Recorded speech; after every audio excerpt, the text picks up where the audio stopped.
आज या ठिकाणी शिलेवंत कुटुंबियांच्यावर जो अन्याय झालेला आहे, हा जो जिल्ह्यामध्ये सावकारकीचा जो विखळा निर्माण झालेला आहे, तो त्याच्यावर अंकुश ठेवण्यामध्ये जिल्हा प्रशासन पूर्णपणे अयशस्वी झालेला आहे। आणि त्याचाच परिपाक म्हणून एक मागासवर्गीय कुटुंबाचा या व्याजाने पैसे देणाऱ्या सावकारकी करणाऱ्या मंडळींनी नाहक छळ केलेला आहे। तो सगळे आरोपी जे आहेत ते याच गावातले असल्यामुळं त्यांना माहीत आहे की हे मागासवर्गीय कुटुंब आहे आणि यांचा छळ केला तर आपल्याला कोणीही विचारणार नाही। या जातीय मानसिकतेतूनच खऱ्या अर्थानं या कुटुंबाचा त्यांनी छळ केलेला आहे आणि त्या छळाला कंटाळून या मुलांनी या ठिकाणी आत्महत्या केल्याचं दिसतं आहे।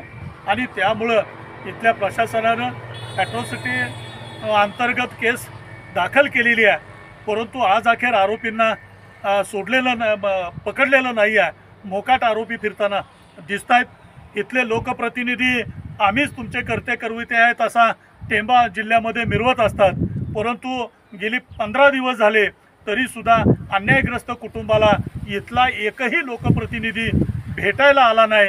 ही जातीय मानसिकता यातून दिसते आहे आणि त्यामुळं जिल्हा प्रशासनानं या घटनेचं गांभीर्य लक्षात घेऊन गरीबातल्या गरीब माणसाला न्याय देण्याच्या दृष्टिकोनातून जे कोण आरोपी असतील त्यांना तातडीनं अटक केलं पाहिजे।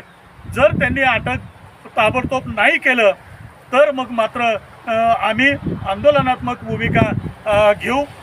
वेळप्रसंगी आम्ही इथले जे DYSP आहेत त्यांच्या कार्यालयासमोर, प्रांत अधिकारी कार्यालयासमोर आणि जिल्हाधिकारी कार्यालयासमोर सुद्धा जनआंदोलन केल्याशिवाय राहणार नाही। आणि ज्यावेळी आम्ही जनआंदोलनाला बसू त्यावेळेला आरोपींना अटक केल्याशिवाय मात्र आम्ही कसल्याही परिस्थितीत उठणार नाही।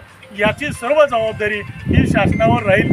याची कृपया शासनाच्या सर्व अधिकाऱ्यांनी नोंद घ्यावी असा इशारा रिपब्लिकन सेनेच्या वतीनं आम्ही देतो आहे। या कुटुंबावर जो अन्याय झालेला आहे तो अन्याय आम्ही सन्माननीय आनंदराज आंबेडकर साहेब यांच्याशी बोलणार आहे आणि त्यांनाही मुंबई स्तरावर, मंत्रालय स्तरावर या प्रश्नाची वाचा फोडण्यासाठी आम्ही विनंती करणार आहोत।